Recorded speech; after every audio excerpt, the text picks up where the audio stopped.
India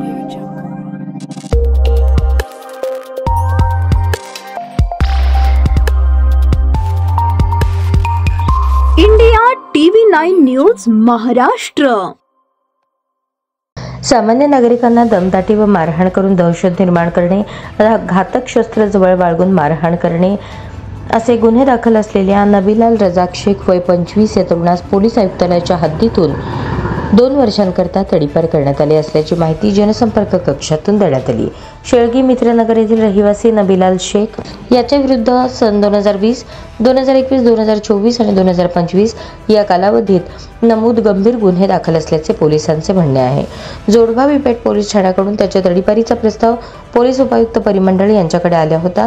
त्या प्रस्तावाच्या अनुषंगाने पोलीस उपायुक्त परिमंडळ विजय कपाडे यांनी 22 ऑगस्ट रोजीच्या आदेशान्वये नबीलाल रजाक शेख या सोलापूर व धाराशिव जिल्हा येथून 2 वर्षांकरता तडीपार केले आहे। तडीपार केल्यानंतर त्यास विजापूर येथे सोडण्यात आले असल्याचे सांगण्यात आले।